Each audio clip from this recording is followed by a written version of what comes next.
నమస్తే, welcome to ABC news. ముందుగా headlines.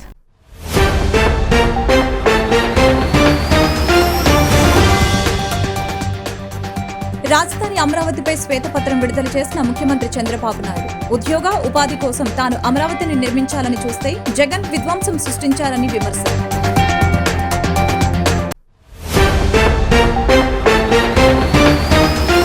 Uppada తీర ప్రాంతాన్ని పరిశీలించిన ఉప ముఖ్యమంత్రి పవన్ కళ్యాణ్. మారిటైమ్ బోర్డు, కేంద్ర ఖగోళ శాస్త్ర మంత్రిత్వ శాఖ అధికారులతో కలిసి తీర ప్రాంతంలో పర్యటన. తీరాన్ని కోతకు గురికాకుండా చేయవలసిన మార్గాలు అన్వేషించాలని అధికారులకు సూచన.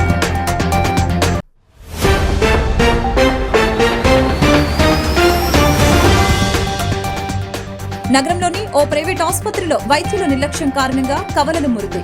కవలలకు జన్మనిచ్చిన తల్లికి కూడా ప్రాణాపాయం. తమకు న్యాయం చేయాలని కుటుంబ సభ్యుల ఆవేదన.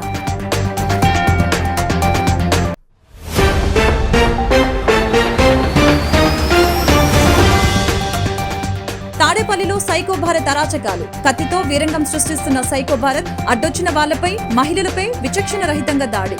భయభ్రాంతులకి గురవుతున్న తాడేపల్లి ప్రజలు.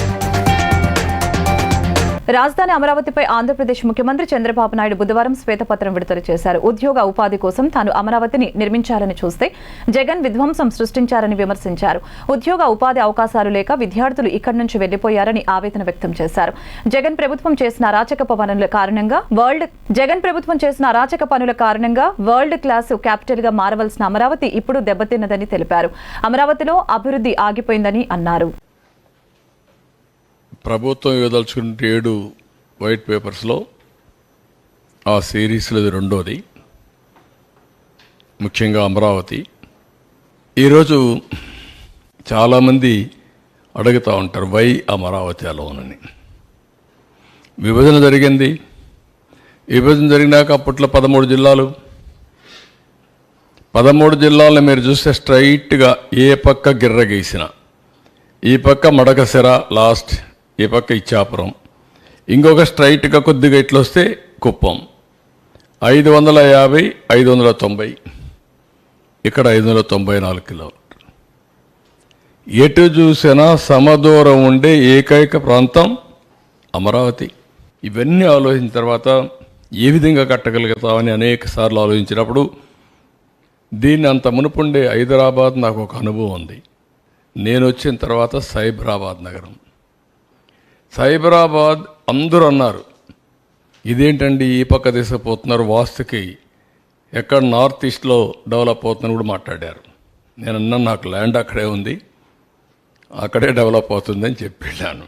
ఉప్పాడ తీర ప్రాంతాన్ని ఉప ముఖ్యమంత్రి పవన్ కళ్యాణ్ పరిశీలించారు. మారిటైమ్ బోర్డు, కేంద్ర ఖగోళ శాస్త్ర మంత్రిత్వ శాఖ అధికారులతో కలిసి తీర ప్రాంతంలో పర్యటన చేశారు. ఉప్పాడ సముద్రపు కోత సమస్యను శాశ్వత పరిష్కారం చూపేలా అధికారులకి తగు సూచనలు జారీ చేశారు. పిఠాపురం నియోజకవర్గంలో ఎన్నికల ముందు ఇచ్చిన హామీలు నెరవేర్చే పనిని ఆంధ్రప్రదేశ్ ఉప ముఖ్యమంత్రి పవన్ కళ్యాణ్ మొదలుపెట్టారు. ఉప్పాడ తీర ప్రాంత గ్రామాలను సముద్రపు కోత నుంచి కాపాడే క్రమంలో కార్యాచరణకు దిగారు. బుధవారం ఉప్పాడ తీరంతో సముద్రపు కోతకు గురైన ప్రాంతాన్ని సందర్శించారు. అక్కడ మారిటైమ్ బోర్డు, కేంద్ర ఖగోళ శాస్త్ర మంత్రిత్వ శాఖ అధికారులు, రెవెన్యూ అధికారులతో చర్చించారు. సముద్రపు కోతకు గల కారణాలు, నివారణోపాయాలు వారిని అడిగి తెలుసుకున్నారు. ఉప్పాడ తీరంలోని సముద్రం ఎందుకు ముందుకు వస్తోంది, దీనికి గల కారణాలు, తీరాన్ని కోతకు గురికాకుండా చేయవలసిన మార్గాలు అన్వేషించాలని అధికారులకి పవన్ కళ్యాణ్ సూచించారు. 60 ఎకరాల కోతకు గురయ్యాక సర్వే ప్రారంభించిన తర్వాత మరో 20 ఎకరాలు సముద్రంలోకి వెళ్లిపోయిన విషయాన్ని వివరించారు. మొత్తం కొత్తపల్లి మండల పరిధిలో 8 తీర ప్రాంత గ్రామాల్లో 1360 ఎకరాలు కోతకు గురైన విషయాన్ని తెలుసుకుని పవన్ కళ్యాణ్ ఆశ్చర్యం వ్యక్తం చేశారు. చెన్నై నుంచి ఉప్పాడ తీర ప్రాంత కోతపై పరిశోధన జరిపేందుకు వచ్చిన కేంద్ర ఖగోళ శాస్త్ర మంత్రిత్వ శాఖ అధికారులు, మారిటైమ్ బోర్డు అధికారుల్ని సముద్రపు కోతపై పూర్తి స్థాయిలో అధ్యయనం జరపాలని స్పష్టం చేశారు. లోకేష్ చేపట్టిన ప్రజా దర్బారుకు ప్రజలు భారీగా తరలి వస్తూ ఉన్నారు. ఆయా సమస్యల పరిష్కారానికి కృషి చేస్తానని లోకేష్ భరోసా ఇచ్చారు. సమస్యల్ని విభాగాల వారీగా విభజించి సంబంధిత శాఖలకు పంపాలని సిబ్బందికి ఆదేశాలు జారీ చేశారు. కష్టాల్లో ఉన్న వారికి అండగా నిలుస్తున్నారు విద్య, ఐటీ, ఎలక్ట్రానిక్స్ శాఖ మంత్రి నారా లోకేష్. మంగళగిరితో పాటు రాష్ట్ర వ్యాప్తంగా వివిధ జిల్లాల నుంచి ప్రజలు ప్రజా దర్బారుకు తరలి వచ్చి తమ సమస్యల్ని విన్నవిస్తున్నారు. ఉదయం నుంచే ఉండవల్లి నివాసం వద్ద వృద్ధులు, మహిళలు, దివ్యాంగులు, యువత, ఉద్యోగులు, వివిధ సంఘాల ప్రతినిధులు బారులు తీరుతున్నారు. నేరుగా యువనేతను కలిసి తమ కష్టాలను ఏకరువు పెడుతున్నారు. ప్రతి ఒక్కరి వద్ద విజ్ఞాపన పత్రాలు స్వీకరించి ఆయా సమస్యల పరిష్కారం కోసం కృషి చేస్తానని మంత్రి వారికి భరోసా ఇస్తున్నారు. ఆయా సమస్యల్ని విభాగాల వారీగా విభజించి సంబంధిత శాఖలకు ఇళ్లకు పంపాలని సిబ్బందికి ఆదేశాలు జారీ చేశారు. దివ్యాంగులకు గత టీడీపీ ప్రభుత్వంలో మంజూరు చేసిన టిడ్కో ఇళ్ల రుణాన్ని మాఫీ చేసి ఆదుకోవాలని గుంటూరుకు చెందిన ఆసియా సాధన దివ్యాంగుల సంక్షేమ సంఘం ప్రతినిధులు నారా లోకేష్ ను కలిసి విజ్ఞప్తి చేశారు. దివ్యాంగులైన తమకు సరైన జీవనాధారం లేదు, తమకు ఎన్టీఆర్ నగర్ లో మంజూరైన టిడ్కో ఇంటికి వడ్డీతో కలుపుకొని 7 లక్షల వరకు రుణం చెల్లించాల్సిన బ్యాంకు వారు ఒత్తిడి చేస్తున్నారని తెలిపారు. గత వైసీపీ ప్రభుత్వం తమకు మంజూరు చేసిన ఇళ్లకు తాళాలు కూడా ఇవ్వకుండా వేధింపులకి గురి చేశారు. ప్రస్తుత ప్రజా ప్రభుత్వంలో తమ సొంతింటి కల నెరవేరేలా టిడ్కో ఇంటి రుణాల్ని మాఫీ చేయాలని యువనేతను కోరారు. సమస్యల్ని విన్న నారా లోకేష్ చర్చించి నిర్ణయం తీసుకుంటామని భరోసా ఇచ్చారు. రాష్ట్రంలో వ్యవస్థలన్నీ గాడి తప్పాయని 5 ఏళ్ల విధ్వంసానికి ప్రజలు బలవుతున్నారని ముఖ్యమంత్రి నారా చంద్రబాబు నాయుడు తెలిపారు. సీజనల్ వ్యాధుల విషయంలో ముందు నుంచే అధికారులు చర్యలు తీసుకోవాలని, ఇప్పుడు చర్యలు దిగితే పూర్తి ఫలితాలు రావని సీఎం స్పష్టం చేశారు. ఆయా శాఖల్లో 2014 నుంచి 2019 వరకు నాటి టీడీపీ పాలనలు అనుసరించిన ఉత్తమ విధానాలు అన్ని మళ్లీ అమలు చేయాలని అధికారుల్ని ఆదేశించారు. సీజనల్ వ్యాధులపై బుధవారం సచివాలయంలో ముఖ్యమంత్రి చంద్రబాబు నాయుడు సమీక్ష చేశారు. వైద్య ఆరోగ్య శాఖతో పాటు మున్సిపల్ పంచాయతీరాజ్ శాఖ అధికారులు ఈ సమీక్షకు హాజరయ్యారు. సీజనల్ వ్యాధుల నివారణకు తీసుకున్న చర్యలపై అధికారులు సీఎంకు వివరించారు. మలేరియా, డెంగ్యూ నివారణకు కార్యాచరణ అమలు చేస్తున్నామని, ఫీవర్ కేసులు ఎప్పటికప్పుడు మానిటర్ చేస్తున్నామని, హైరిస్క్ కేసులపై ప్రత్యేక ఫోకస్ పెట్టామని అధికారులు వివరించారు. డెంగ్యూ, చికెన్ గున్యాకు ర్యాపిడ్ టెస్ట్ ప్రభుత్వ ఆసుపత్రిలో అందుబాటులో ఉందని చెప్పారు. ఈ సీజన్లో ఇప్పటి వరకు రాష్ట్రంలో 60 డయేరియా కేసులు నమోదయ్యాయని తెలిపారు. ప్రస్తుతం 6 గ్రామాల్లో 35 డయేరియా యాక్టివ్ కేసులు ఉన్నాయని తెలిపారు. ఈ సీజన్లో 9 మంది డయేరియాతో చనిపోయారని తెలియజేశారు. కలుషిత త్రాగునీరు వలన వీరంతా డయేరియా బారిన పడి చనిపోయారని అధికారులు వివరించారు. అనంతరం ముఖ్యమంత్రి మాట్లాడుతూ గ్రామాలు, పట్టణాల్లో కలుషిత త్రాగునీరు, పారిశుద్ధ్య లోపం, దోమల నివారణకు చర్యలు తీసుకోవడం వలన ప్రజలు రోగాల బారిన పడుతున్నారని, వాటిపై ఇప్పటికే తగు ముందస్తు చర్యలు తీసుకోవాల్సిందిగా సీఎం అభిప్రాయం వ్యక్తం చేశారు. సురక్షితమైన త్రాగునీరు, పరిశుభ్రతకు అధిక ప్రాధాన్యం ఇవ్వాలని సీఎం అధికారుల్ని ఆదేశించారు. ముఖ్యంగా గిరిజన ప్రాంతాల్లో సీజనల్ వ్యాధుల బారిన పడే వారి సంఖ్య అధికంగా ఉంటుందని, వారిపై వైద్య ఆరోగ్య శాఖ మరింత దృష్టి పెట్టాలని సీఎం సూచించారు. అన్ని చోట్ల వ్యవస్థలు నిర్వీర్యమయ్యాయని, కనీసం తాగునీరు పరీక్షలు జరపడం లేదని సీఎం వ్యాఖ్యానించారు. నాటి తెలుగుదేశం ప్రభుత్వంలో గ్రామాల్లో వాటర్ హెడ్ ట్యాంకుల క్లీనింగ్, క్లోరినేషన్ పనులు పక్కాగా జరిగేవని, నేడు మళ్లీ నాటి బెస్ట్ ప్రాక్టీస్ పునరుద్ధరించాలని అధికారులకి ముఖ్యమంత్రి చెప్పారు. అధికారుల నిర్లక్ష్యం కారణంగా ప్రజల ప్రాణాలకు ముప్పు ఏర్పడితే మాత్రం ఉపేక్షించేది లేదని సీఎం హెచ్చరించారు. మంగళగిరి పిఎస్లో వైసీపీ కార్యకర్తల్ని పోలీసులు అదుపులోకి తీసుకున్నారు. గత 2021 సంవత్సరంలో మంగళగిరిలోని తెలుగుదేశం పార్టీ రాష్ట్ర కార్యాలయంపై దాడి కేసులో ముద్దాయిలుగా ఉన్న 5 వైసీపీ కార్యకర్తల్ని పోలీసులు అదుపులోకి తీసుకున్నారు. పోలీసుల అదుపులో ఉన్న వైసీపీ కార్యకర్తల్ని మాజీ మంత్రులు అంబటి రాంబాబు, మేరుక నాగార్జున, నిమ్మకాయల రాజా నారాయణ, దొంటిరెడ్డి, వేమారెడ్డి తదితర వైసీపీ శ్రేణులు పరామర్శించారు. వైసీపీ కార్యకర్తల అరెస్టుకు సంబంధించిన వివరాలు మంగళగిరి రూరల్ సీఏ శ్రీనివాసరావుని అడిగి తెలుసుకున్నారు.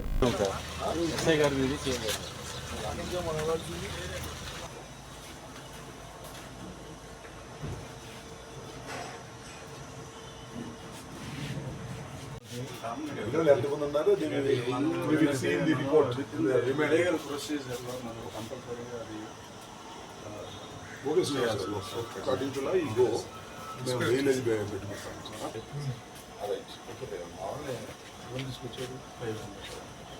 అది ప్రొడ్యూసింగ్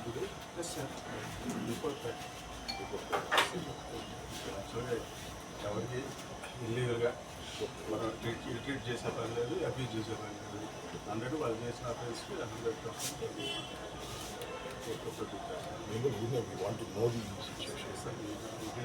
రాత్రి తీసుకొచ్చారు కదా, నైట్ టైం తీసుకొచ్చారు కదా. ఒక 5గురిని రాత్రి అరెస్ట్ చేసి తీసుకొచ్చినట్టుగా సమాచారం వచ్చింది. ఆ విషయాన్ని కనుక్కోవడానికి వారు చెప్పింది ఏంటంటే సమాచారం, ఇవాళ సాయంత్రం they will produce before the court that 5గురిని అరెస్ట్ చేశామని, 5గురిని సాయంత్రం 5 గంటలు 6 గంటల ప్రాంతంలో కన్సర్న్ కోర్టులో ప్రొడ్యూస్ చేస్తామని చెప్పారు. వీరందరినీ దేనికి అరెస్ట్ చేశారని మేము ఎంక్వైరీ చేస్తే ఎన్టీఆర్ ఆఫీస్ ఇది ఉంది కదా మంగళగిరిలో, పార్టీ ఆఫీస్ మీద పూర్వం జరిగిన దాడిలో వీరందరూ ముద్దాయిలుగా ఉన్నారు, అందుకు అరెస్ట్ చేసి కోర్టులో ప్రొడ్యూస్ చేస్తున్నామని చెప్పారు. Okay, we will also fight the legally. వాళ్ళని అరెస్ట్ చేసి 24 hours లోపల కోర్టులో ప్రొడ్యూస్ చేయాలి. ప్రొడ్యూస్ చేసిన తర్వాత లీగల్ ఫైట్ చేస్తాం. మా కార్యకర్తల్ని మేము బయటకు తీసుకొచ్చేటటువంటి ప్రయత్నం చేస్తాం. సిఐ గారిని మేము అడిగాము. సిఐ గారు అలాంటి ఇల్ ట్రీట్మెంట్ ఏమీ జరగలేదు, అని చెప్పారు. మేము నమ్ముతున్నాం. ఎనీహౌ సాయంత్రం కోర్టులో ప్రొడ్యూస్ చేస్తారు కదా. ఏపీ ముఖ్యమంత్రి చంద్రబాబు నాయుడు బుధవారం ఢిల్లీ వెళ్లనున్నారు. ఈ రోజు సాయంత్రం 5:10 విజయవాడ విమానాశ్రయం నుంచి బయలుదేరి 7:25 ఢిల్లీ చేరుకుంటారు. రాత్రికి అక్కడే బస చేసి రేపు ఉదయం ప్రధాని నరేంద్ర మోదీతో భేటీ అవుతారు. సీఎం చంద్రబాబు, హోంమంత్రి అమిత్ షా, ఆర్థిక శాఖ మంత్రి నిర్మలా సీతారామన్, నితిన్ గడ్కరీ, జేపీ నడ్డా తదితరులను కూడా చంద్రబాబు కలిసే అవకాశం ఉంది. సీఎంగా బాధ్యతలు చేపట్టాక టీడీపీ అధినేత ఢిల్లీ వెళ్లడం ఇదే తొలిసారి. ఈ పర్యటనలో చంద్రబాబు ప్రధాని, సంబంధిత శాఖ మంత్రుల్ని విభజన హామీల అమలు, పోలవరం ప్రాజెక్టు నిధులు, రాష్ట్రానికి ప్రత్యేక ఆర్థిక సాయం, ఆహార శుద్ధి యూనిట్ల ఏర్పాటుకు సహకారం, పారిశ్రామిక రాయితీలు, మౌలిక వసతుల కల్పన, ప్రాజెక్టుల మంజూరు వంటి అంశాల్లో సహకారం అందించాలని కోరనున్నారు. రాష్ట్ర ఆర్థిక పరిస్థితిపై కూడా నివేదికలు ఇవ్వనున్నట్లు సమాచారం.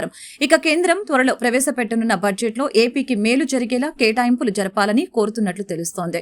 కాగా ఏపీ మంత్రులు పయ్యావుల కేశవ్, నిమ్మల రామానాయుడు, బీసీ జనార్దన్ రెడ్డి కూడా చంద్రబాబు వెంట వెళ్లనున్నారు.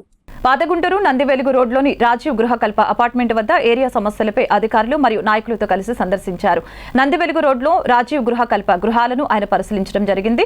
స్థానిక ప్రజలతో మాట్లాడి సమస్యలను అడిగి తెలుసుకున్నారు. దాదాపు 384 గృహాలున్న ఈ ప్రాంతాన్ని గత 10 ఏళ్లుగా అధికారులు పట్టించుకోకపోవడంతో ప్రజలు ఇబ్బందులు పడుతున్నారని నజరు తెలిపారు. అధికారులతో చర్చించి మౌలిక వసతుల కల్పనకు చర్యలు చేపడతామని హామీ ఇచ్చారు. అన్నీ వస్తాయి. మీరు ముందు చేయాల్సిందంటే ఎవరెవరు ఉన్నారు ఆర్ఐ గారు తీస్తారు రేపు ఇవాళ రేపట్లో తీసిన తర్వాత దాని తర్వాత మీ వాళ్ళందరినీ పిలిపించి రోజు మాట్లాడతారు. నీట్గా పెట్టుకోండి. అవసరం అయితే సాయంత్రం వాళ్ళకి చెప్పండి. మీరే కదా, మీరే చేయించుకొని నీట్గా పెట్టండి.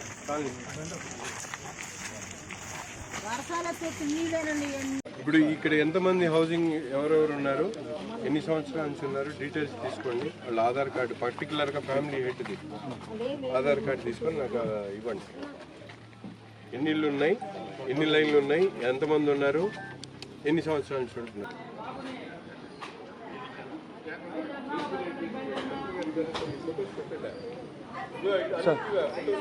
తీస్తున్నాను సార్. అతి పురాతన 2009లో పూర్తయినటువంటి రాజీవ్ గృహకల్ప అపార్ట్మెంట్స్, దాదాపు 384 ఇళ్ళు ఉన్నటువంటి అపార్ట్మెంట్స్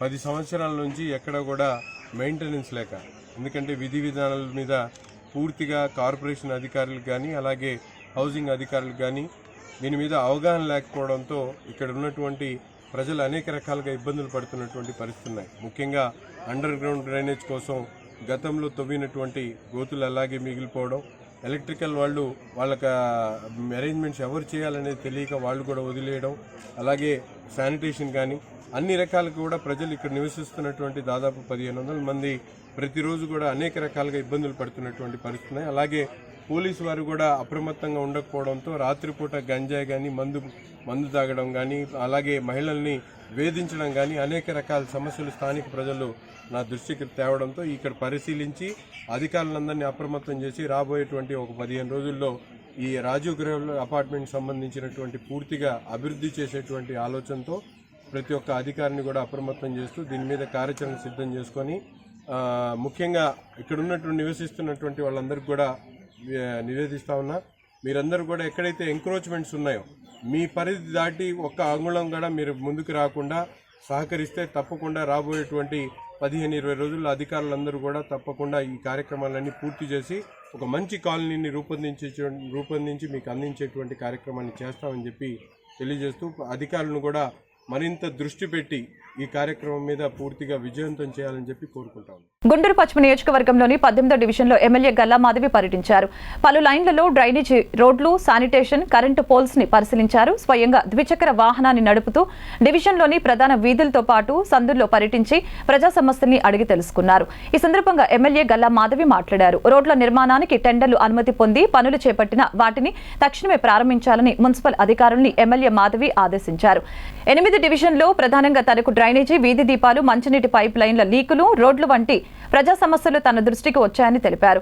క్షేత్రస్థాయిలో దీనిని పరిశీలించడానికి తాను వచ్చినట్లు, వర్షాకాలం దృష్ట్యా ఈ సమస్యల్ని అత్యవసరంగా పరిష్కరించాలని శానిటరీ ఇన్స్పెక్టర్, వాటర్ ఏఈ మరియు ఇతర అధికారులకి సూచించారు. 10 days అయింది మేడం చెప్పి కూడా వాళ్ళు ఇల్లు అమ్మకానికి పెట్టారు మేడం. అందుకని వాళ్ళు చేయించారు. ఈ మధ్యలో చిన్న చిన్న లీకేజ్ డబ్బులు చేయించాను మేడం. లోపలిది బ్లాక్ చేసింది పైన మొత్తం పగిలిపోయింది.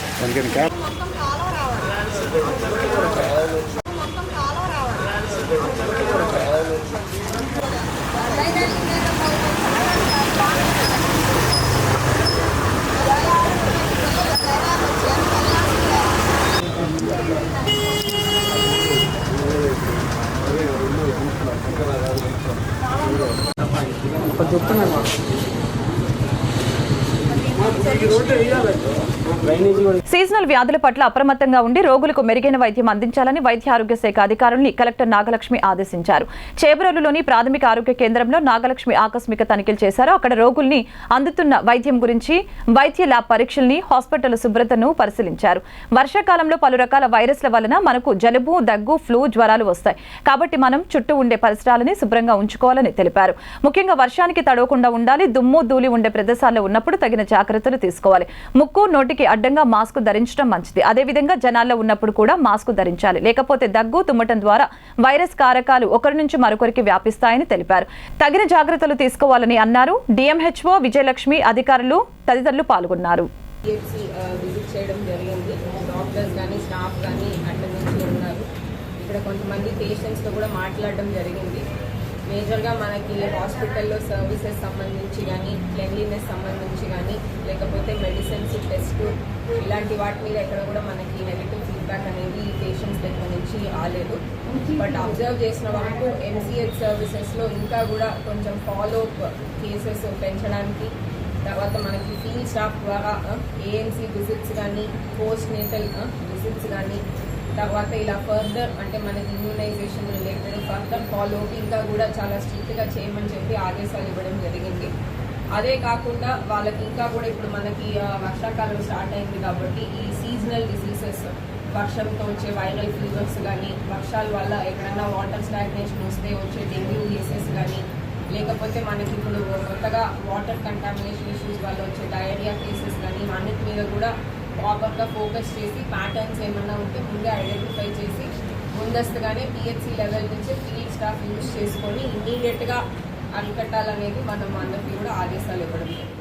ది గుంటూరు మెకానిక్ అసోసియేషన్ ఆధ్వర్యంలో జూలై 3న మెకానిక్ డే సంబరాలు ఘనంగా జరిగాయి. ఈ కార్యక్రమానికి గుంటూరు తూర్పు ఎమ్మెల్యే నజీర్ అహ్మద్ ముఖ్య అతిథిగా హాజరై జెండా వందనం చేసి అనంతరం కేక్ కట్ చేశారు. ఈ కార్యక్రమంలో ఎమ్మెల్యే నజీర్ అహ్మద్ మాట్లాడారు. మెకానిక్ సోదరులకు ఏ అవసరం వచ్చినా అందుబాటులో ఉంటానని తెలియజేశారు. టీడీపీ ప్రభుత్వం కార్మికులకు అండగా ఉంటుందని తెలిపారు. అనంతరం మెకానిక్ సోదరులందరూ నగర వీధుల్లో బైక్ ర్యాలీ చేపట్టారు. ఈ కార్యక్రమంలో జిల్లా అధ్యక్షులు SK Asif Ali, state treasurer SK Zubair, Guntur town అధ్యక్షులు రామకృష్ణ, ఎస్కే కరీముల్లా, ఖమ్రుద్దీన్, శ్రీకాంత్ తదితరులు పాల్గొన్నారు.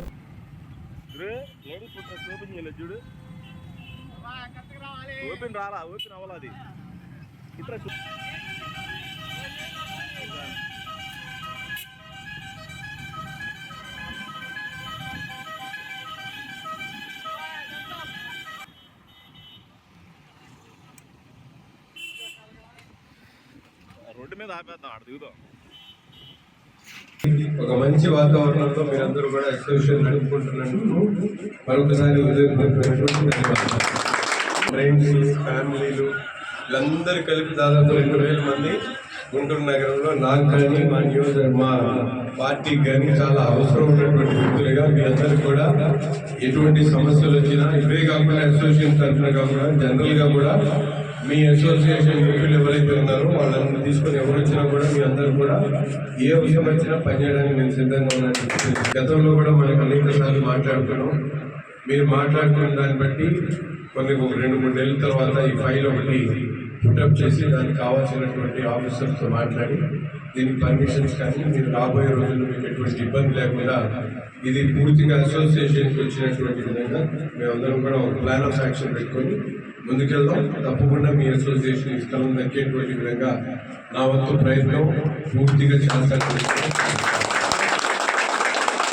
ముఖ్యంగా మీరు కూడా కలిసిమెలిసి ఎలా ఉన్నారు, రేపు ఈ 5 సంవత్సరాల్లో కూడా మాకు అదే విధంగా సహకరిస్తూ ప్రజా సమస్యల మీద మేమందరం కూడా మీరు సహకరించాలి. మేము కూడా కలిసి ఎక్కడికక్కడ రాబోయేటువంటి రోజుల్లో కూడా ఈ రాష్ట్రంలో ఒక మంచి పరిపాలన వచ్చి రాష్ట్రం అభివృద్ధి చెందాలని, అమరావతి లాంటి రాజధాని మన గుంటూరు పక్కనే ఉంది కాబట్టి మంచి ఆలోచనతో మీరందరూ కూడా మరింత అభివృద్ధి చెందుతూ మీ కుటుంబ సభ్యుల్ని ఒక మంచి అవకాశాలు ఇచ్చేటువంటి విధంగా మీరే ఆలోచించాలి. అక్షర యోధుడు పద్మ విభూషణుడు రామోజీరావు సంస్మరణ సభ ఈ నెల 7న జరగనుంది. విజ్ఞాన మందిరంలో జరిగే కార్యక్రమాన్ని విజయవంతం చేయాలని సన్నాహక కమిటీ ప్రతినిధులు కోరారు. జనచైతన్య వేదిక ఠాకూర్ మెమోరియల్ ట్రస్ట్ ఆధ్వర్యంలో ఈ నెల 7న రామోజీరావు సంస్మరణ సభ నిర్వహిస్తున్నట్లు లక్ష్మణ్ రెడ్డి, ఎమ్మెల్సీ లక్ష్మణరావు, మంత్రి మాణిక్యవర్ ప్రసాద్ తెలిపారు. విజ్ఞాన మందిరంలో జరిగే ఈ కార్యక్రమానికి ఎంపీ లావు శ్రీకృష్ణదేవరాయలు, ఎమ్మెల్యేలు మండలి బుద్ధప్రసాద్, నజీర్ అహ్మద్, గల్లా మాధవి, సిపిఐ, సిపిఎం రాష్ట్ర నేతలు హాజరవుతారని వెల్లడించారు. మీడియా సమావేశంలో కన్నా మాస్టర్, రామచంద్రరాజు, మేకల రవీంద్రబాబు తదితరులు పాల్గొన్నారు. పద్మవిభూషణ్ రామోజీరావు గారు తెలుగు జాతికి ఒక రోల్ మోడల్గా, ఒక నిలువు అద్దంగా కనపడుతున్నారు. రామోజీరావు గారు నిరంతరం చెప్పేవారు, నిబద్ధత, క్రమశిక్షణ, సమయపాలన, అభివృద్ధి చేయాలనే తపన, ఇవన్నీ ఉంటే ఎవరైనా అభివృద్ధి కావచ్చు, దానికి నేనే తాత్కాలం అని చెప్పని వాళ్ళు సగర్వంగా చెప్పుకునేవారు. ఏదో ఒక ఉత్పత్తి రంగంలో అత్యున్నత స్థాయికి చేరడం ద్వారా ముందుకు రావాలని కోరుకునేవాడిని. నా అదృష్టం ఏంటంటే వారు ఒక రోజు ముందు హాస్పిటల్ చేరుతారనగా ఆంధ్రప్రదేశ్లో వచ్చిన ప్రజా విజయం, ఆ విజయం యొక్క ఫలితాలని వారికి చెప్పడం కోసం ఫోన్ చేయడం జరిగింది. వారు 5-6 నిమిషాలు ఆ సందర్భంలో నాతో మాట్లాడారు. ఇది 5 కోట్ల ప్రజల అభివృద్ధి కోసం చేసిన కృషి, ఈ ప్రజా విజయం అందరి యొక్క విజయం, అందరితో నేను కూడా భాగస్వామి అయ్యాను అని ఆయన చాలా స్పష్టంగా చెప్పేవాడు. ఆంధ్ర రాష్ట్రం అభివృద్ధి కావాలంటే మార్పు రావాలని చెప్పి నేను తపన పడ్డానని తెలియజేశాను. అలాంటి మహనీయుని యొక్క సంస్మరణ సభని గుంటూరు నగరంలో అన్ని సంస్థల యొక్క సహకారంతో ఒక ఆహ్వాన సంఘాన్ని ఏర్పాటు చేసుకొని పెద్ద ఎత్తున నిర్వహించాలని భావిస్తున్నాం. మీరందరూ కూడా ఈ సంస్మరణ సభకు హాజరు కావాలని కోరుకుంటున్నాను. జూలై 7వ తేదీ ఆదివారం ఉదయం 10 గంటలకి ప్రారంభమవుతుంది. పద్మవిభూషణ్ సిహెచ్ రామోజీరావు గారి సంస్మరణ సభ రేపు 7వ తేదీ ఆదివారం ఉదయం 10 గంటలకి గుంటూరులో శ్రీ వెంకటేశ్వర విజ్ఞాన మందిరంలో జరుగుతుంది. అనేక మంది ప్రముఖులు ఈ సంస్మరణ సభకి హాజరవుతూ ఉన్నారు.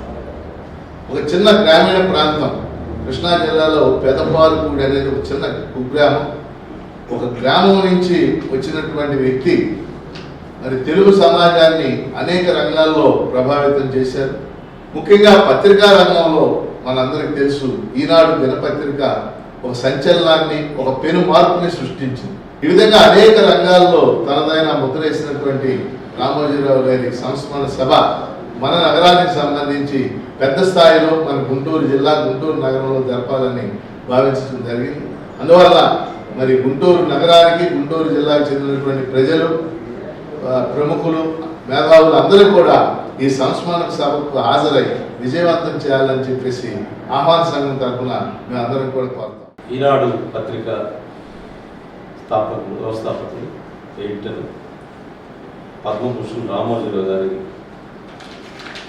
సంస్మరణ సభ ఈ నెల 7వ తారీఖున వెంకటేశ్వర విజ్ఞాన మందిరంలో జనచైతన్య వేదిక ఠాకూర్ మెమోరియల్ ట్రస్ట్ ఆధ్వర్యంలో జరుగుతూ ఉంది. రామోజీరావు గారు తెలుగు భాషకు చేసిన కృషి, తెలుగు సమాజానికి చేసిన కృషి, వారు వ్యవసాయ రంగానికి చేసిన కృషి, పలు విధాలుగా తెలుగు సమాజాన్ని ప్రభావితం చేసినటువంటి వ్యక్తుల్లో బహుశా అరుదైన వ్యక్తి రామోజీరావు గారు. వారిని స్మరించుకోవటం, వారి యొక్క సేవను గుర్తు చేసుకోవటం, వారిని మననం చేసుకోవటం ప్రతి తెలుగువాడి యొక్క బాధ్యతగా ఇదై ఈ సంస్థలు, గుంటూరులోని పలు సంస్థల ఆధ్వర్యంలో రేపు 7వ తారీఖున వెంకటేశ్వర విజ్ఞాన మందిరంలో ఒక సంస్మరణ సభ జరుగుతుంది. కనుక నగరంలోని ప్రతి ఒక్కరు తెలుగు భాషాభిమానులు, రైతు ప్రేమికులు, తెలుగు వారి యొక్క ఆత్మగౌరవానికి ప్రతీకైనటువంటి రామోజీరావు గారికి నివాళులు అర్పించడానికి అందరూ రావాలని ఆహ్వానిస్తా ఉన్నాం. నగరంలోని పద్మావతి హాస్పిటల్ నందు విషాదకర సంఘటన జరిగింది. వైద్యుల నిర్లక్ష్యం కారణంగా కవల పిల్లలు మృతి చెందడంతో పాటు 12 కవలలకు జన్మనిచ్చిన మాతృమూర్తి ప్రాణాపాయ స్థితిలో పడింది. విజయవాడ పటమట పద్మావతి హాస్పిటల్లో 12 కవల పిల్లలకు బండ్రపల్లి మాధవి అనే మహిళ జన్మనిచ్చింది. మాధవి గతంలో వాలంటరీగా పనిచేసి రాజీనామా చేసింది. మాధవి భర్త ప్రశాంత్ గంగూరు సచివాలయంలోని డిజిటల్ అసిస్టెంట్ గా పనిచేస్తున్నాడు. అయితే గత 13 నెలలుగా మాధవి ఇదే హాస్పిటల్లో వైద్యం చేయించుకుంటున్నప్పటికీ వైద్యుల నిర్లక్ష్యంతో తన పిల్లల్ని కాపాడుకోలేకపోయింది. పొరిటి నొప్పులతో హాస్పిటల్కి తీసుకువచ్చిన మాధవిని డబ్బులు కట్టలేదు అనే నెపంతో సరైన సమయానికి వైద్యం అందించలేదు. డబ్బులు జమ చేసిన తర్వాత హాస్పిటల్ బెడ్ ఎక్కించారు. అయితే వైద్య సిబ్బంది ఒకరు నార్మల్ డెలివరీ అని, ఇంకొకరు సిజేరియన్ అని చెప్పారు. ఆ తర్వాత కవలలు మరణించారని 2 నెత్తుటి ముద్దల్ని వారి కుటుంబ సభ్యుల చేతిలో పెట్టారు. ఈ విషయం నుంచి తేరుకునే లోపే సినీ పక్కీలో వారికి తల్లి ప్రాణాలు దక్కే అవకాశం తక్కువగా ఉందని వెంటనే ఆంధ్ర హాస్పిటల్కి తరలిస్తే బ్రతకవచ్చు అని చెప్పారు.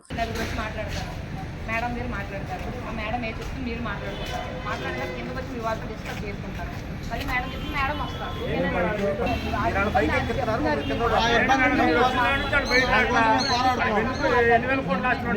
ఇబ్బంది పెట్టలేదు అని వచ్చి చెప్పొచ్చుగా.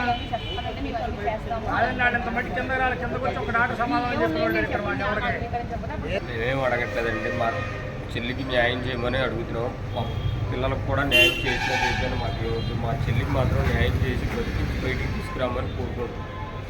మా తమ్ముడు భార్య కన్సీవ్ అయినప్పటి నుంచి ఈ పద్మావతి హాస్పిటల్ దగ్గర రోజు రెగ్యులర్ చెకప్కి వస్తూ ఉంది. ఏమి దగ్గర డాక్టర్ దగ్గర ఆమె చెప్పిన ప్రిస్క్రిప్షన్ బట్టి అన్నీ ఆమె ఏం చెప్తుందో వాటన్నిటిని ఫాలో అవుతూ రెగ్యులర్గా చూయించుకుంటూ ఉన్నారు. అయితే ఇప్పుడు 8th మంత్ నడుస్తుంది. 8th మంత్లో లాస్ట్ వీక్ ఒక ఫ్రైడే ఇక్కడికి వచ్చి అడ్మిట్ అవ్వాల్సి వచ్చిన పరిస్థితి ఏర్పడింది. ఎందుకు అని అంటే వామిటింగ్స్ అవుతున్నాయి, at the same time motions కూడా అవుతుంటే తీసుకొస్తే ఇక్కడ అడ్మిట్ చేసుకున్నారు. ట్రీట్మెంట్ కూడా చేశారు, మళ్ళీ పంపించారు. అయితే శుక్రవారం తర్వాత ఈరోజు ఆదివారం అంటే నిన్న midnight 12:30కి పెయిన్స్ వస్తుంటే హాస్పిటల్కి వచ్చాము. హాస్పిటల్కి తీసుకొస్తే ఆమె ట్రీట్మెంట్ చేయడానికి నిరాకరించింది. ఎందుకు అని అంటే లేట్ అయ్యింది, పైసలు డబ్బులు కట్టడానికి. డబ్బులు కడితేనే ట్రీట్మెంట్ చేస్తానంది. 12:30 నుంచి midnight 12:30 నుండి 2:40 వరకు పైసలు అరేంజ్మెంట్ అవ్వలేదు. అయితే మేము చెప్పాము, మేము అడ్జస్ట్ చేస్తాం మేడం, రేపు మార్నింగ్ కడతామన్నా కానీ వినలేదు. అయితే 12:30 నుంచి 2:40కి డబ్బులు త్రూ ఫోన్పే పే చేసామని 20,000 30,000 పే చేయమని చెప్పి నిర్బంధించారు. 2:40కి పే చేస్తే 12:30కి వచ్చిన వాళ్ళకి 3:30కి ఆ టైంలో టేబుల్ ఎక్కించారు. ఆ లోపు ఆమె పెయిన్స్ పడుతున్నా కానీ ఏమాత్రం కేర్ చేయకుండా అట్లాగే ఉండిపోయింది. అయితే 3:30కి టేబుల్ ఎక్కించిన తర్వాత నార్మల్ డెలివరీ అయిందని చెప్పారు ఒక బేబీ. అయితే ట్విన్స్ అన్నారు. ఇంకొక బేబీ వచ్చేసరికి సిజేరియన్ చేయాలి ఇమీడియట్గా అని చెప్పేసి మళ్ళీ సిజేరియన్ చేశారు. సిజేరియన్ చేస్తే 2 బేబీస్ గురించి సరైన ఇన్ఫర్మేషన్ ఇవ్వలేదు. ఎట్లా ఉంది ఏంటి అనేది కూడా సరిగ్గా చెప్పకుండా ఒకసారి పాప పుట్టింది, ఒకసారి బాబు పుట్టిందని రాంగ్ ఇన్ఫర్మేషన్ ఇచ్చారు. ఇంకోసి చనిపోతే పడేసామని ఇంకో ఇన్ఫర్మేషన్ ఇచ్చారు. తర్వాత కొంచెం నిర్బంధించి అడిగేసరికి 2 బేబీలు చనిపోయిన వారిని తీసుకొచ్చి చేతిలో పెట్టడం జరిగింది. హుటాహుటిన ఆంధ్ర హాస్పిటల్కు మాధవిని తరలించినప్పటికీ ఆమె పరిస్థితి అగమ్య గోచరంగా మారింది. మాధవికి లివర్ ఫెయిల్ అయిందని, జాండీస్ అని ఆంధ్ర హాస్పిటల్ వైద్యులు చెప్తున్నారని, పద్మావతి హాస్పిటల్లో తమకు ఎటువంటి సమాచారం ఇవ్వలేదని కుటుంబ సభ్యులు కన్నీటి పర్యంతమయ్యారు. తమకు న్యాయం చేసి మాధవిని బ్రతికించాలని విజ్ఞప్తి చేస్తున్నారు. మార్నింగ్ సిజేరియన్ ఇవన్నీ అయిపోయిందంటే కొంచెంసేపు ఉంచుకొని ఆమెకి బ్లీడింగ్ కంట్రోల్లో అయిపోయేసరికి ఇమ్మీడియట్గా ఆంధ్ర హాస్పిటల్కి తీసుకెళ్ళిపోండి ఐసీయూకి అని చెప్తే హాస్పిటల్కి ఒకటిగా ఆంధ్ర హాస్పిటల్కి వెళ్ళడం జరిగింది. అయితే ఆంధ్ర హాస్పిటల్కి వెళ్ళిన తర్వాత అక్కడ వెంటిలేటర్ మీద పెట్టే పొద్దున్నే ఎన్ని గంటలకు 2 పిల్లలు చనిపోయారని చెప్పారు మీకు? థియేటర్ నుంచి మాకు డెడ్ బాడీస్ ఎన్నింటికి? పొద్దున్నే అరౌండ్ 3:30 ఎన్నింటికి లోపలికి తీసుకెళ్లారు? 3కి తీసుకెళ్లారు. హాఫ్ అన్ అవర్లోనే 3:30 కాదు, 2:40కి మనం డబ్బులు కట్టాము. 2:40కి డబ్బులు కట్టాము. 3కి అలా టేబుల్ ఎక్కిచ్చారు. 3:30కి ఆ టైంలో బేబీస్ చనిపోయారని చెప్పేసి ఇప్పుడు ఎక్కడ ఉన్నారు? ఇప్పుడు ఆంధ్ర హాస్పిటల్ తీసుకెళ్తే ఆమె ఐసీయూ వెంటిలేటర్ మీద ఉంది. ఏంటి మెయిన్ ప్రాబ్లం అని అంటే ఆ బ్లీడింగ్ కంట్రోల్ అవ్వట్లేదు. Main problem bleeding control, vaginal bleeding. At the same time యూట్రస్లో బ్లడ్ ఫామ్ అయిపోతుంది. వచ్చి డౌట్ ఏంటన్నారంటే ప్లజెంటా తీసలేదు సరిగ్గా, అందుకే బ్లీడింగ్ అవుతుంది అన్నారు. అయితే దాన్ని కంట్రోల్ చేద్దామని హాస్పిటల్లో ఆంధ్ర హాస్పిటల్లో డాక్టర్స్ ఏమైనా చేద్దాము అని అంటే మాన్యువల్గా పల్స్ చూస్తేనేమో మాన్యువల్గా పల్స్లో అయితే రీడింగ్ రావట్లేదు. అయితే ఇక్కడ విషయం ఏంటంటే బీపీ కంట్రోల్ అయితేనే యూట్రస్ కానీ దేనైనా టచ్ చేస్తామన్నారు. దీని బ్లీడింగ్ ఏం హెవీ అయిపోతుంది. యూట్రస్లో 1/2 లీటర్ వరకు వచ్చేసింది. ఇది కాకుండా లివర్ కొంచెం దెబ్బతిన్న పరిస్థితి అయిపోయింది. ఎందుకు లివర్ దెబ్బతింది అని అంటే LFT జాయింటీస్ అనే మాట వచ్చింది. జాయింటీస్ ఏంటంటే అక్కడ మీకు చెప్పలేదా వామిటింగ్స్ అయింది, అడ్మిట్ అయ్యారు, టెస్ట్ చేయించలేదా అని అడిగితే వాళ్ళు ఏం చెప్పలేదన్న క్వశ్చన్ మా దగ్గర అరైజ్ అయింది. విషయం ఏంటంటే జాయింటీస్ వచ్చినా పిల్లలిద్దరూ చనిపోయారు. ఇప్పుడు పరిస్థితి ఏంటంటే లివర్ ఫెయిల్ అయిపోయింది మా అమ్మాయిది, తల్లికి లివర్ ఫెయిల్ అయిపోయింది. కండిషన్ డాక్టర్ ఏమంటున్నారు చెప్తాను, కిడ్నీలు ఫెయిల్ అయిపోయినాయి, అసలు యూరిన్ అవుట్ అవ్వట్లేదు, బీపీ కంట్రోల్ అవ్వట్లేదు, బ్లడ్ కంట్రోల్, బ్లీడింగ్ ఆగట్లేదు. విషయం ఏంటంటే డాక్టర్స్ 90% క్రిటికల్ అని చెప్పారు, 10% దేర్ ఇస్ ఎ ఛాన్సెస్ అని అంటున్నారు. తాడేపల్లిలో సైకో భారత్ ఆగడాలు మితిమీరిపోతున్నాయి. తనకు అడ్డొచ్చిన యువకులపై కత్తితో దాడి చేసి వీరంగం సృష్టిస్తున్నాడు. గంజాయి తాగి మహిళల్ని రోడ్డు మీద దాడికి పాల్పడుతున్నాడు. ఇతనిపై చర్యలు తీసుకోవాలని మంగళగిరి పిఎస్లో బాధితులు క్యూ కడుతున్నారు. సైకో భరత్ వలన తాడేపల్లి మండల ప్రజలు భయభ్రాంతులకి గురవుతున్నారు. స్థానికుల సమాచారం మేరకు సీతానగరంలో బుజ్జి అనే యువకుడిపై అకారణంగా సైకో భరత్ కత్తితో దాడికి పాల్పడ్డాడు. కత్తితో పలుచోట్ల బుజ్జిపై విచక్షణ రహితంగా దాడి చేశాడు. తృతిలో తప్పించుకుని ప్రాణాలు అరచేతిలో పెట్టుకుని బాధితుడు గాయాలతోనే మంగళగిరి పోలీస్ స్టేషన్లో ఫిర్యాదు చేశాడు. కొద్ది రోజుల క్రితం నడి రోడ్డుపై ఓ యువతిపై సైకో భరత్ గంజాయి మత్తులో కింద పడేసి కాలుతో పీక మీద కాలు వేసి తొక్కిన ఘటన స్థానికంగా కలకలం రేపింది. పోలీసులకు ఫిర్యాదు చేసినా పట్టించుకోలేదని ఆ యువతి ఆవేదన వ్యక్తం చేసింది. గత కొంతకాలంగా సైకో భరత్ గ్యాంగ్ను ఏర్పాటు చేసుకుని అసాంఘిక కార్యకలాపాలు, అరాచకాలకు పాల్పడుతున్నాడని స్థానికుల సమాచారం. సైకో భరత్ ఆగడాలకు అడ్డుకట్ట వేయాలని మహిళలు డిమాండ్ చేస్తున్నారు. గతంలోనే భరత్పై కఠిన చర్యలు తీసుకుని ఉంటే ఈరోజు ఈ పరిస్థితి వచ్చేది కాదంటూ స్థానిక మహిళలు ఆగ్రహం వ్యక్తం చేస్తున్నారు. భరత్ నుంచి తమకు రక్షణ కల్పించాలని, తమ ప్రాంతంలో ప్రశాంత వాతావరణం కావాలని మంత్రి నారా లోకేష్ ను మహిళలు, బాధితులు కలవనున్నారు. ఈ రకంగా గోరాకల్లి వాళ్ళు గంజాయి తాగి చిత్రహింసలు చేసి మనుషులు ఎట్ట పొడి చేస్తున్నారు మానసికంగా. ఇదేనా మీ న్యాయం? ఇదేనా మీది చేసేది?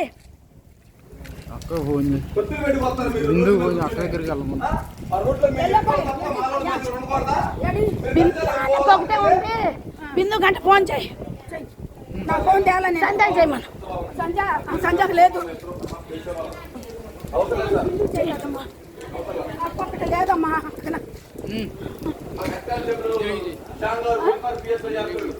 వార్తలు ముగించే ముందు ముఖ్యాంశాలు మరొకసారి.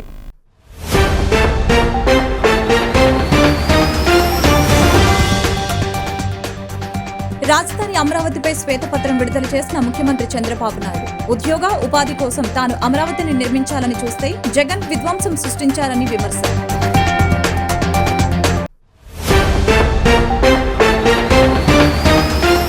ఉప్పాడ తీర ప్రాంతాన్ని పరిశీలించిన ఉప ముఖ్యమంత్రి పవన్ కళ్యాణ్. మారిటైమ్ బోర్డు, కేంద్ర ఖగోళ శాస్త్ర మంత్రిత్వ శాఖ అధికారులతో కలిసి తీర ప్రాంతంలో పర్యటన. తీరాన్ని కోతకు గురికాకుండా చేయవలసిన మార్గాలు అన్వేషించాలని అధికారులకు సూచన.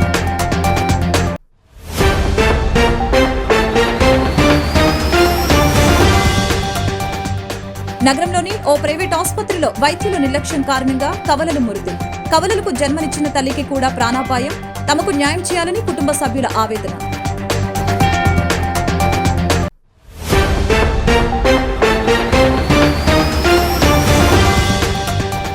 తాడేపల్లిలో సైకో భారత్ అరాచకాలు. కత్తితో వీరంగం సృష్టిస్తున్న సైకో భారత్ అడ్డొచ్చిన వాళ్లపై, మహిళలపై విచక్షణ రహితంగా దాడి. భయభ్రాంతులకి గురవుతున్న తాడేపల్లి ప్రజలు. ఈ వార్తలు ఇంతటితో సమాప్తం. మరొక బులెటిన్లో మళ్ళీ కలుద్దాం. నమస్కారం.